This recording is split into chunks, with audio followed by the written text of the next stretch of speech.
नमस्कार छात्राओं। आज हम द्वितीय वर्ष हिंदी की कक्षा में एकांकी और नाटक में क्या अंतर है इसके बारे में पढ़ेंगे। इससे पूर्व मैंने आप लोगों को हिंदी एकांकी का उद्भव और विकास, एकांकी के तत्व और एकांकी की विशेषताओं के बारे में बताया था। आज मैं आप लोगों को संक्षिप्त में बताऊंगी कि एकांकी और नाटक में क्या अंतर होता है। जैसा कि आप लोगों को मैंने स्पष्ट किया था पहले भी कि एकांकी एक ही अंक में समाप्त होने वाली को हम एकांकी कहते हैं। और एकांकी और नाटक में अंतर यह है कि नाटक अपने आकार में बड़ा होता है और एकांकी संक्षिप्त होती है। तो हम एकांकी को नाटक से बिल्कुल अलग रूप में हमें देखना चाहिए। और नाटक और एकांकी में क्या अंतर है, जैसे हिंदी गद्य की अन्य विधाओं में नाटक, कहानी, उपन्यास, इन सब का अपना अलग महत्व है, अलग स्थान है, उसी प्रकार एकांकी भी अपना अलग स्थान रखती है। उपन्यास अपनी विस्तृत कथा एवं जीवन के विविध पक्षों के प्रदर्शन में महत्व प्राप्त करता है और कहानी अपनी सीमित अभिव्यक्ति में महत्ता को प्राप्त कर जाती है। उसी प्रकार नाटक और एकांकी की भी यही स्थिति है।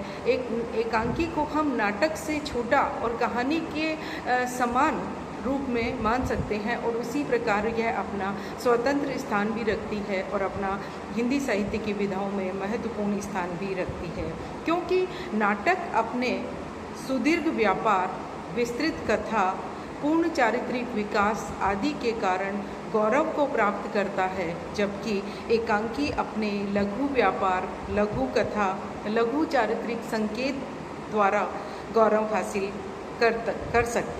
करता है। इसी प्रकार एकांकी की महत्ता अपनी लघुता में है, अर्थात जैसे नाटक की महत्ता उसके विस्तार में है, उसी प्रकार एकांकी की महत्ता उसकी लघुता में है। और लघुता के साथ साथ अपने सीमित कार्य व्यापार में है, अपने सीमित चरित्र चित्रण में है और अपनी संक्षिप्त विचार अभिव्यक्ति में है। एकांकी तो जीवन के किसी महत्वपूर्ण अंश को प्रकाशित करके अथवा किसी एक विचार को प्रदर्शित करके या किसी एक समस्या का उद्घाटन करके जनमानस को उद्वेलित कर जाता है। अर्थात जब भी किसी एकांकी को हम पढ़ते हैं, जब भी हम किसी एकांकी को चित्रित या मंचित होते हुए देखते हैं, तो हम देखते हैं कि उसमें एक किसी समस्या का जो उद्घाटन किया जाता है, उससे दर्शक या पाठक पूर्णतः प्रभावित हो जाता है और उसके जनमानस को उद्वेलित कर जाता है, अर्थात उसके जनमानस तक वो पहुंच जाता है और बहुत कुछ न कह करके संकेत या संक्षेप रूप में बहुत कुछ कह जाता है। अर्थात नाटक की तरह वो कोई बहुत विस्तृत नहीं होता है, संक्षिप्त होता है, लेकिन अपनी संक्षिप्तता के कारण ही वह बहुत कुछ कह जाता है और बहुत कुछ स्पष्ट कर जाता है, जो पाठक के या दर्शक के हृदय को स्पर्श कर जाता है। जबकि हम देखते हैं दूसरे दृष्टिकोण से नाटक के लिए विस्तृत क्षेत्र अपेक्षित होता है और अधिक समय भी अपेक्षित होता है और अधिक साज सज्जा की भी आवश्यकता होती है, क्योंकि नाटक कई अंकों में खेला जाता है और उसके लिए अलग अलग साज सज्जा का मंच पर होना आवश्यक होता है और इसीलिए उसको विस्तृत क्षेत्र की अपेक्षा होती है और अधिक समय की अपेक्षा होती है, अधिक साज सज्जा की आवश्यकता होती है। लेकिन एकांकी के साथ ऐसा नहीं है। एकांकी अपने इसी प्रभाव के कारण आज के भाग दौड़ से भरे जीवन में नाटक की अपेक्षा रंगमंच के प्रति अधिक तीव्र आकर्षण रखता है। और शायद क्योंकि आज की जो हमारा जीवन है वो भागदौड़ से भरा हुआ है, विभिन्न समस्याओं में उलझा हुआ है, तो उस समय हमारे पास इतना लंबा समय नहीं होता है कि हम नाटक को देखें। अगर सीमित समय में और किसी सीमित विचार को लेकर के अगर कोई एकांकी मंचित होती है, खेली जाती है, तो उस एकांकी का अधिक प्रभाव होता है और दर्शक कुछ समय के लिए अपनी इस भागदौड़ भरी जिंदगी से दूर हो जाता है और एकांकी से प्रभावित होता है। और यही कारण है कि नाटक की तुलना में पाठक एकांकी अधिक पढ़ते हैं।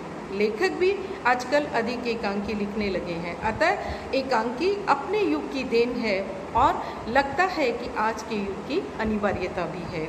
इसी कारण डॉक्टर रामचरण कहते हैं कि एकांकी न तो बड़े नाटक का संक्षिप्त रूप है, न कहानी या संभाषण है, उसकी अपनी एक स्वतंत्र कला है जो शिल्प विधि की दृष्टि से नाटक के समीप है और सीमा की दृष्टि से कहानी के निकट है। ये बिल्कुल सत्य भी है कि एकांकी जो है वो नाटक का संक्षिप्त रूप हम उसे कह सकते हैं, या हम कह सकते हैं कि वो कहानी के सीमा की दृष्टि से कहानी के अधिक निकट है।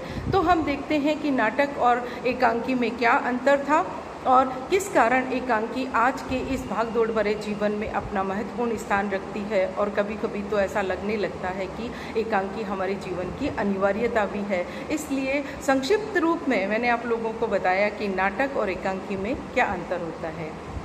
धन्यवाद छात्राओं, आज के लिए बस इतना ही।